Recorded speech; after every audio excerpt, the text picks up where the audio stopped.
A dwarf sentenced to the depths of the mountain to mine and earn their freedom back. A cold, dark and dangerous place it is, riddled with monsters, beasts and a touch of magic.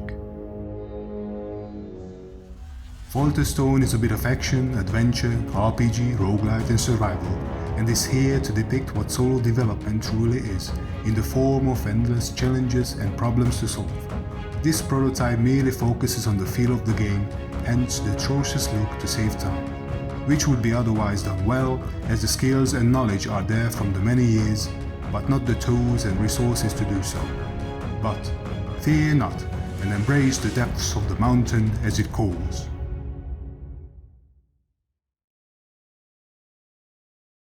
Let me ask you a question.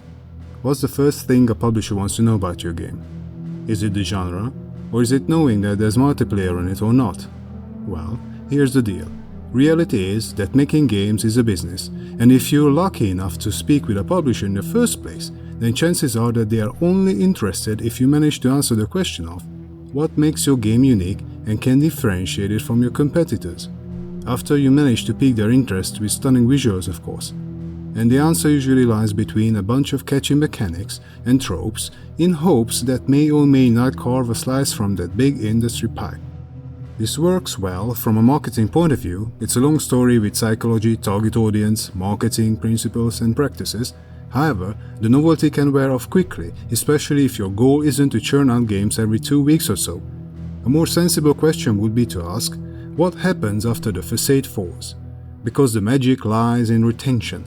You don't need to look far for examples for this. Say take Steam statistics, how usually it shows that there's a huge drop in player count after a game releases, because comes a point where the game falls short of grabbing your attention for longer periods of time, for whatever reason it may be. This is where the importance of execution should come to play, because while the majority accepts the superficial at first glance, for long-term engagement, however, you need to provide substance. To better understand this devlog, we need to go back in time a little bit. It all started when I made an RTS game for low-end phones, which naturally meant that it would include a lot of waiting and staring at progress bars when doing anything really. However, I was keen on not doing so, not just for the sake of preventing artificial bloating or to limit certain progresses from getting out of hand, to actually give a sense of urgency to actions and not to spoil it in one go, but for the sake of squeezing every inch of performance out of the game, as keeping track of various processes can eat up a lot of resources, especially on mobile, definitely true whilst working with visual scripting. This was a powerful enough motivator that encouraged me to tackle the issue from a new angle. This is when the idea of making a maze came to be. Due to the extreme limitations of mobile, essentially landed on making a sort of manual maze solver, where the goal was to navigate a ball from start to finish, whilst avoiding traps and gotchas. Technically, it was a wacky pinball game in disguise. Worked okay-ish to some extent, but not for longer than a minute, and was definitely not hitting that edge of it being fun. Whilst in comparison to what is fun and engaging, Falterstone in its current, botched-up prototype stage can manage to hold my attention for more than 20 minutes. That was definitely not the case with the maze.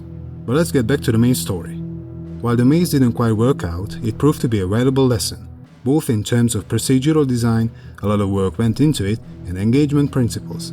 Then much later, when I was working on a fast-paced RTS/MOBA game, the one where this character was made for, to prove an artisan point, the same issue came up during the concept phase of what to do and how to implement progression.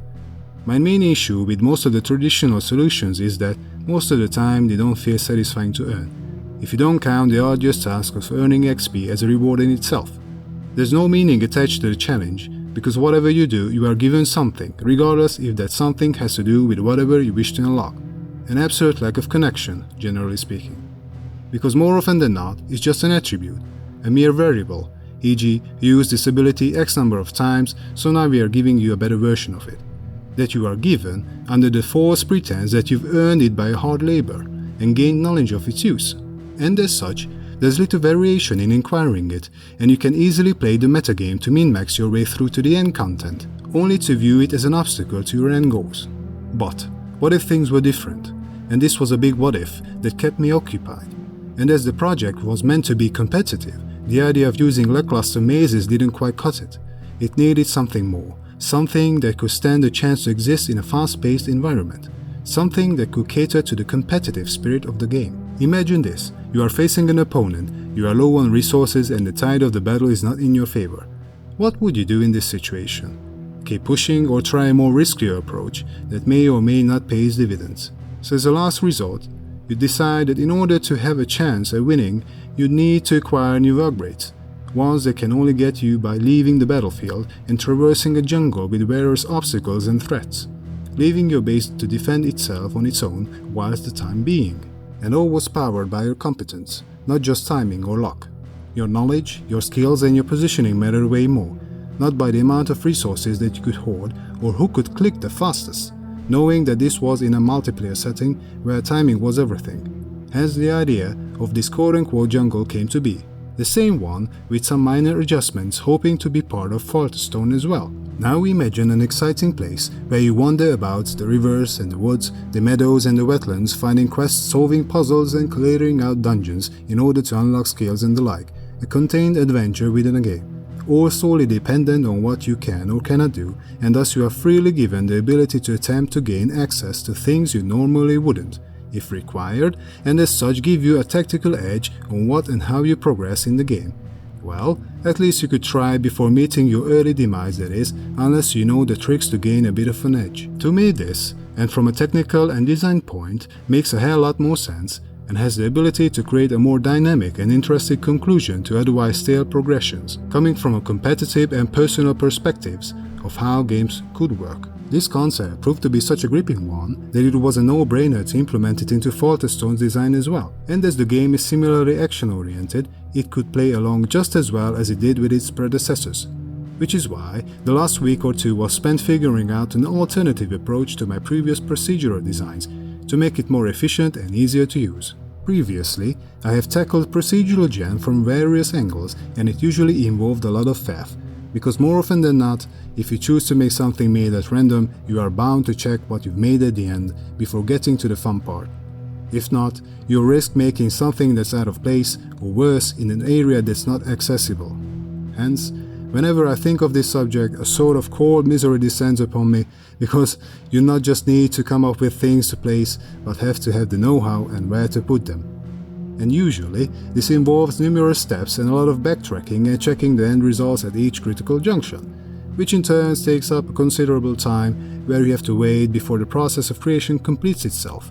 And in some cases this can be fine, say first loading up the game, but in others it can break immersion if you have to stare at the screen for long periods of time. The core problem for me arose from the simple fact that whatever you'd make had to be checked, made sure it was traversable by all means, which meant the use of pathfinding algorithms and the dread of finding a dead end, because at that point modifications for the map would commence shortly after, triggering another line of modifications in certain situations. And on top of it all, this all was usually driven by one actor who did all the work. Not the most efficient way of doing things, mind you.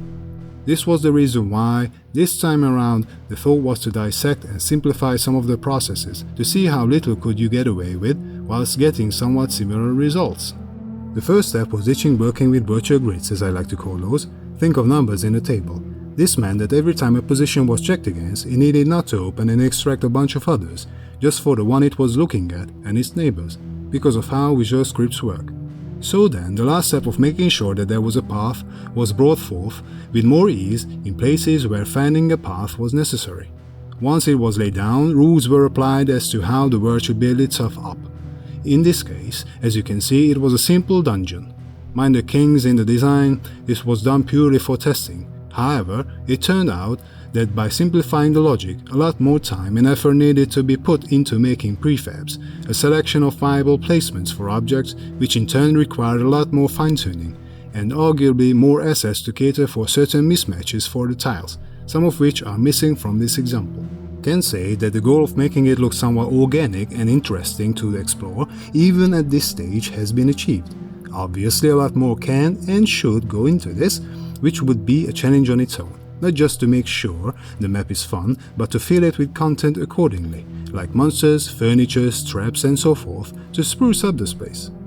Suffice to say that a lot of the boring behind-the-scenes stuff was not mentioned to spare you from the agony. like how ditching previous practices led me to just brute force room placements to gain performance. Excellent. Now we have a way to make consistent indoors. But what about the great outdoors, you'd ask? Which is the majority of the playfield, by the way.